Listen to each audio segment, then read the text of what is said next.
আজি আমি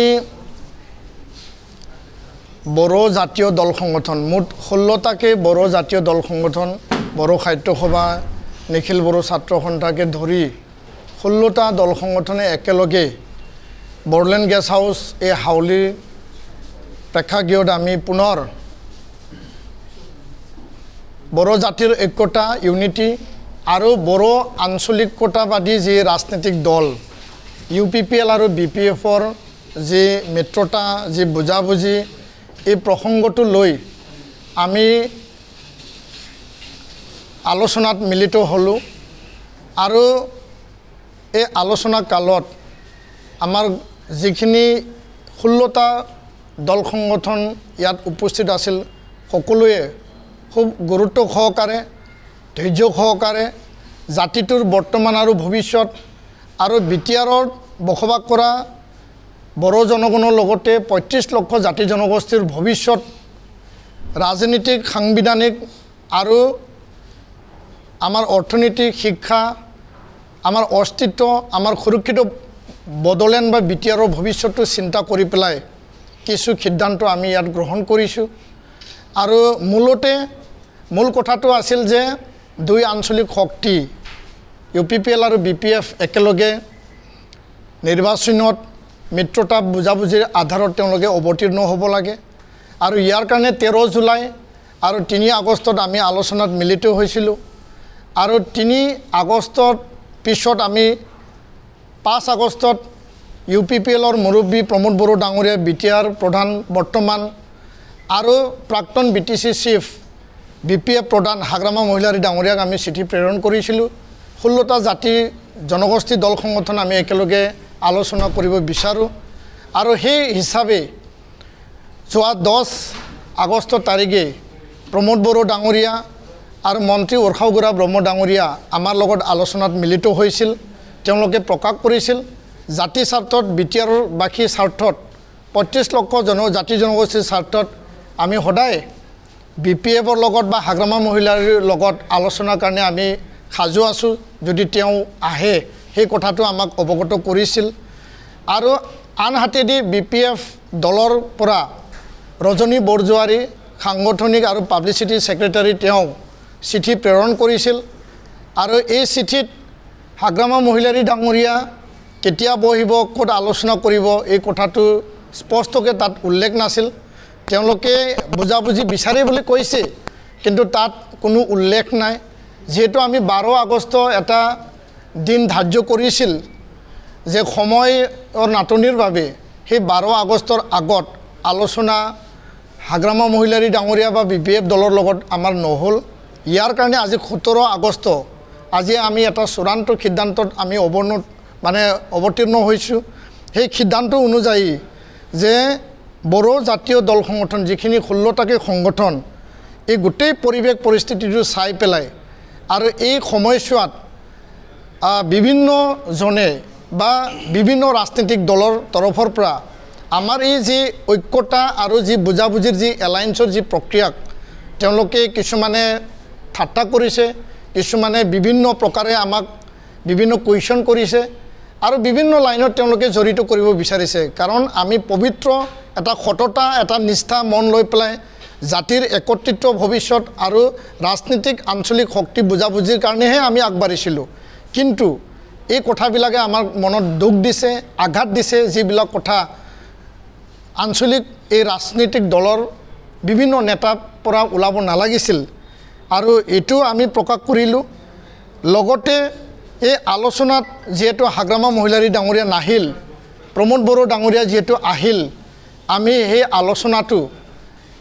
বৰ্তমানলৈকে সাময়িকভাৱে আমি আগন্তুক নিৰ্বাচন যেহেতু আহি আছে আৰু সকলো দলে নিজা নিজা পথাৰত নামিছে আমি সাময়িকভাৱে এইটো স্থগিত ৰাখিছোঁ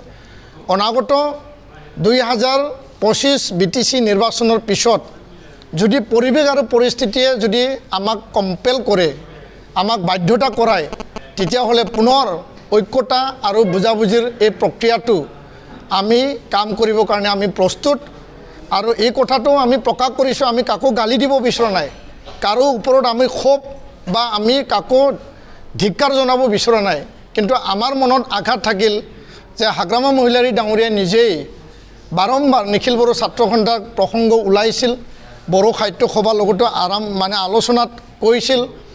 আৰু ৰবিৰাম নাৰ্জাৰী ডাঙৰীয়াকো সুকীয়াকৈ আমাৰ লগত আলোচনা কৰি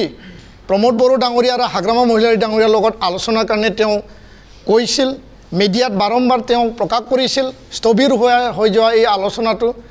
যে তেওঁ আলোচনা কৰিব বিচাৰে এপছুৱে সেই দায়িত্ব পালন কৰা নাই বুলি কৈছিল তাৰ কাৰণে 16 জাতীয় দল সংগঠনক লগত লৈ আমি আগবাঢ়িছিলোঁ কিন্তু আজিৰ দিনটোত হাগ্ৰামা মহিলাৰী ডাঙৰীয়া আমাৰ লগত স্বয়ং সশৰীৰে তেওঁ আলোচনাত নবহাটো আমি অতিকে দুখ পাইছোঁ আৰু এইটো এটা দুৰ্ভাগ্যজনক বুলি আমি ক'ব বিচাৰিছোঁ এটা নাটকীয় পৰিৱেশ আমি দেখিবলৈ পাইলোঁ আৰু এই দুখ বেদনাটো আমি জাতিৰ হৈ আৰু সমগ্ৰ বিটিয়াৰবাসী 35 লক্ষ জাতি জনগোষ্ঠী 30টাকে বিভিন্ন জাতি জনগোষ্ঠী সংগঠনে ইয়াত আমাক সমৰ্থন দিছিল আৰু বড়ো ৰাইজে খুব আগ্ৰহেৰে বাট চাই আছিল যে দুই আঞ্চলিক শক্তি একেলগে হৈ পেলাই বিটিয়াৰৰ অস্তিত্ব আৰু ভৱিষ্যত ৰাজনীতিক যি পৰিৱেশ সেইটো আমি আগুৱাই লৈ যাব পাৰোঁ নেকি সেই আশাত এক প্ৰকাৰে চেঁচা পানী দিয়া নিচিনা এতিয়া হৈছে আমি হাৰ মানা নাই আমি আশা কৰোঁ 16টা জাতীয় দল সংগঠনে জাতিৰ অস্তিত্ব আৰু জাতীয়তাবাদ জাতি সত্তাক লৈ পেলাই সদায় কাম কৰি যাম আৰু জাতীয় ইস্যু এজেণ্ডাক লৈ পেলাই সদায় কাম কৰি যাম আমি ঐক্যবদ্ধ আছে সংগঠনখিনিয়ে আৰু দুই আঞ্চলিক শক্তি এক হোৱাটো আমি বিচাৰিছিলোঁ এতিয়া এক হ'ব না নহয় এইটো দুই দলৰ ওপৰত নিৰ্ভৰ কৰিল আৰু বলটো তেওঁলোকৰ কোৰ্টত থাকিল কিয়নো এটা দল আহিল আনটো দল নাহিল ইয়াৰ কাৰণে আজিৰ পৰা আমি সামূহিকভাৱে এই প্ৰক্ৰিয়া আমি স্থগিত কৰিলোঁ এই কথাকে আমি দৃঢ়তাৰে আপোনালোকক প্ৰকাশ কৰিছোঁ আপোনালোকে দুটাকৈ ডেডলাইন বান্ধি দিছিলে কিন্তু হাগ্ৰামা মহিলাৰীয়ে চিঠি পত্ৰ পঠাইছিল না আমি এটাই ডেট বান্ধি দিছিলোঁ 5 আগষ্টত আমি চিঠি দিছিলোঁ সমগ্ৰ আমাৰ জাতীয় দল সংগঠনৰ হৈ আৰু 12 আগষ্টলৈকে আমি ৰখিছিলোঁ 8 আগষ্টত তেওঁলোকে চিঠি প্ৰেৰণ কৰিছে BPF দলে আৰু 10 আগষ্টত প্ৰমোদ বড়ো ডাঙৰীয়া উৰ্খাওগুৰা ব্ৰহ্ম ডাঙৰীয়া দুইগৰাকী নেতাই আমাৰ লগত আলোচনাত মিলিত হৈছে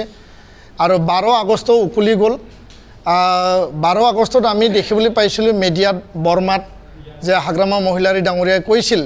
যে মই এপছু আৰু আন জাতীয় দল সংগঠনৰ লগত বহিম কিন্তু তেওঁলোকৰ পৰা এতিয়ালৈকে আজি 17 তাৰিখলৈকে কোনো যোগাযোগ নাই কোনো চিঠিও নাই বা কোনো ফৰ্মেল তেনেকুৱা যোগাযোগ নাই তো তাৰ কাৰণে আমি বিবেচনা কৰিলোঁ আজি আমি সিদ্ধান্ত ল'লোঁ যে এই বিষয়টো লৈ পেলাই সামূহিকভাৱে আমি ফৰ দ্য টাইম বিং যি এটা ঐক্যতা আৰু যি বুজাবুজিৰ এটা যি ইনিচিয়েটিভ আমি এটা প্ৰয়াস আমি ৰাখিছিলোঁ সেইটো আমি এতিয়া বন্ধ কৰিলোঁ আৰু কি কাৰণত নাহিল সেইটো ৰাইজে বিবেচনা কৰিব আৰু কি কাৰণত কোনে ৰেছপন্ড দিলে কোনে ৰেছপন্ড নিদিলে সেই কথাও ৰাইজে এতিয়া বিবেচনা কৰিব আৰু কিয় আলোচনা নকৰিলে সেই কথাটো ৰাইজৰ ওচৰত আমি এৰি দিছোঁ জনসাধাৰণৰ ওচৰত এৰি দিছোঁ 35 লক্ষ বিটিয়াৰবাসীৰ ওচৰত এৰি দিছোঁ আৰু আমি বিচাৰোঁ যে দুই আঞ্চলিক দল তেওঁলোকে এক হ'লে ভাল আছিল এক হোৱাটো আমি বিচাৰিছিলোঁ বিটিয়াৰবাসী বিচাৰিছিল কিন্তু তেওঁলোকে আগবাঢ়ি নাহিল এটা আহিল এটাটো নাহিল দুই দলৰ কোৰ্টত বলটো থাকিল আৰু এই কথাটো আজি আমি ব্যাখ্যা কৰিলোঁ তাৰমানে আগ্ৰহ প্ৰমোদ বড়ো যদি তেওঁৰ গাদীক এৰি কেনে আহে আলোচনাত বহে আমি কিন্তু বহিম এনেকুৱা কিন্তু প্ৰসংগ ওলাইছে নাই কোনে চৰকাৰ এৰি আহিব 20টা খেলিব বা কি পৰ্যায় আছে এজেণ্ডা ফৰ্মুলা ইয়াত কেমেষ্ট্ৰি কি হ'ব টেবুলত বহিলে এইটো এটা ছিষ্টেমত আহিলে হয় আমি বিচাৰিছিলোঁ যে মিত্ৰতা হ'ব না নাই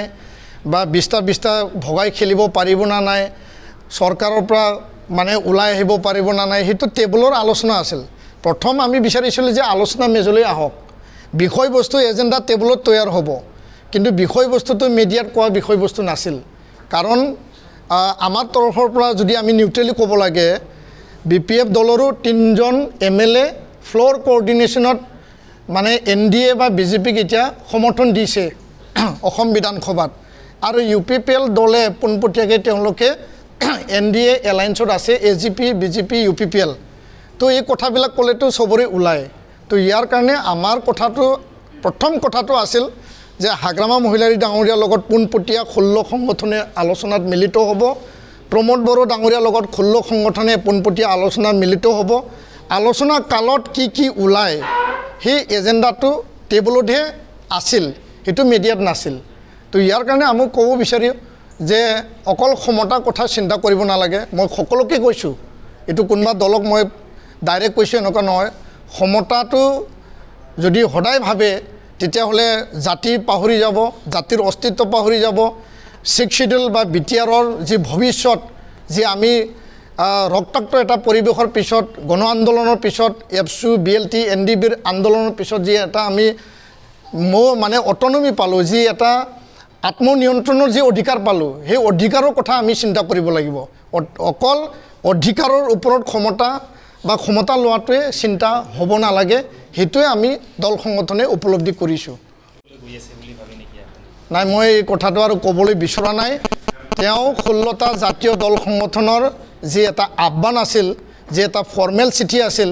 তেওঁ আহাটো আমি বিচাৰিছিলোঁ তেওঁ আহাটো জাতি আৰু বিটিআৰবাসী 35 লাখ জনসাধাৰণৰ কাৰণে ভাল আছিল তেওঁ নাহিল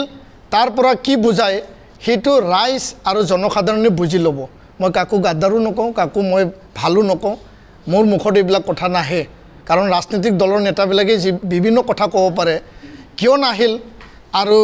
কি স্বাৰ্থ আছে সেইটো ৰাইজে বিবেচনা কৰিব ৰাইজৰ হাতত আমি এৰি দিছোঁ